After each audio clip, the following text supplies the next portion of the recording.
आप देख रहे हैं अल्फा डिफेंस हिंदी में आपका स्वागत है।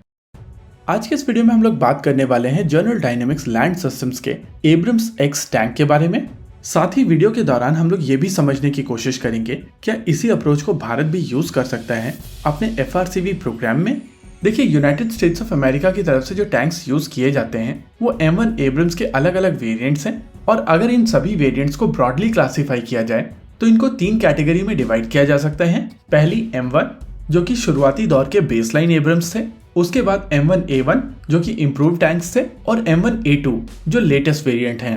बेसलाइन M1 61.4 टन का टैंक था, वहीं पर M1A2 71 टन का टैंक है, और इसका जो लेटेस्ट वेरिएंट है यानी कि M1A2C वो 73.6 टन का टैंक है। इस तरीके के वजन के कारण इन टैंक्स को आसानी से ट्रांसपोर्ट नहीं किया जा सकता है, और इसी चीज को देखते हुए नेक्स्ट जनरेशन टैंक्स में वजन को कम रखने की कोशिश की जाएगी। जनरल डायनेमिक्स लैंड सिस्टम की तरफ से एक कॉन्सेप्ट अनवील किया गया है जिसको नाम दिया गया है एब्रम्स एक्स, और इस टैंक कॉन्सेप्ट में 3 इंपॉर्टेंट चीज ऐड की गई हैं। इन 3 चेंजेस के चलते कुछ और सेकेंडरी इफेक्ट्स आए हैं। आइए इनके बारे में बात करते हैं एक एक करके। सबसे पहली चीज, इस टैंक में हाइब्रिड इलेक्ट्रिकल प्रोपल्शन का प्रयोग किया जाएगा, यानी कि बेसिकली इन टैंक्स में बैटरीज का प्रयोग किया जाएगा जिनको पावर करने के लिए इंटरनल कंबशन इंजन का प्रयोग किया जाएगा, जिसका ओवरऑल इम्पैक्ट इस टैंक के फ्यूल कंजम्पशन के ऊपर जाएगा। और माना जा रहा है कि ये टैंक 50% कम फ्यूल में उतना ही डिस्टेंस कवर करने में सक्षम होगा।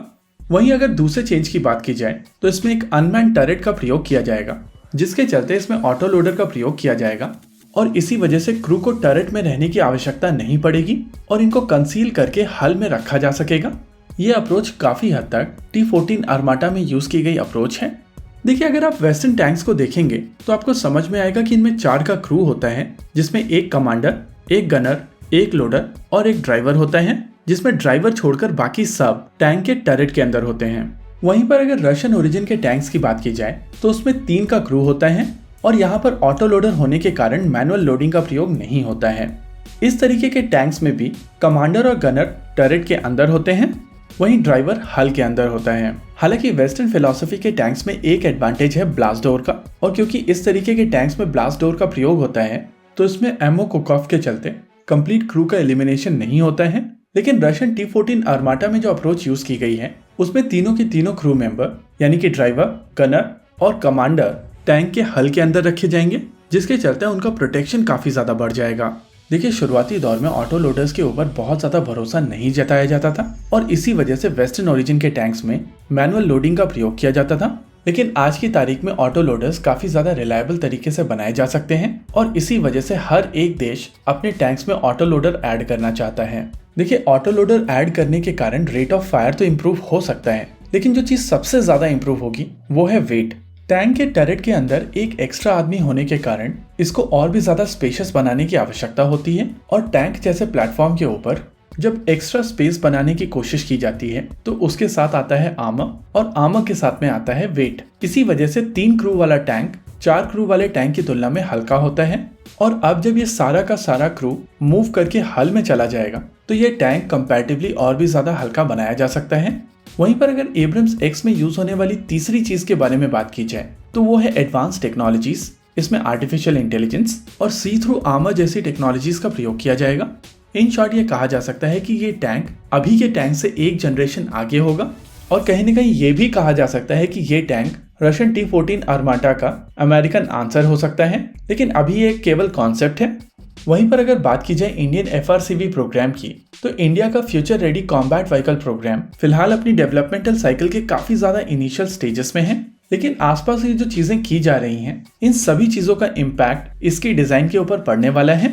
इनफैक्ट इंडियन आर्मी की तरफ से जो रिक्वेस्ट फॉर इन्फॉर्मेशन रिलीज किया गया था उसमें क्रू पॉड मेंशन किया गया था, यानी कि इंडियन आर्मी चाहती है कि इस टैंक को लेकर 2 या 3 का क्रू हल के अंदर एक क्रू पॉड के अंदर मौजूद हो।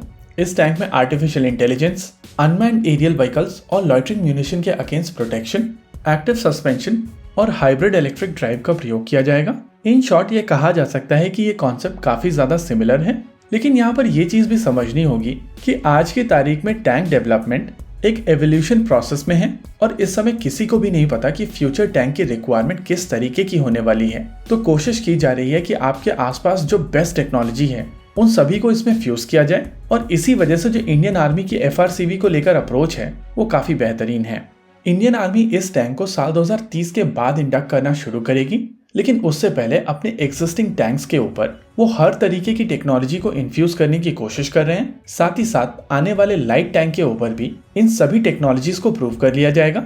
और इसी वजह से ये देखना काफी ज्यादा इंटरेस्टिंग होगा कि फाइनल सिस्टम किस तरीके का निकल कर आता है। इसी के साथ आज के इस वीडियो में रखते हैं केवल इतना ही। वीडियो को अंत तक देखने के लिए धन्यवाद। देखते रहिए अल्फा डिफेंस। जय हिंद।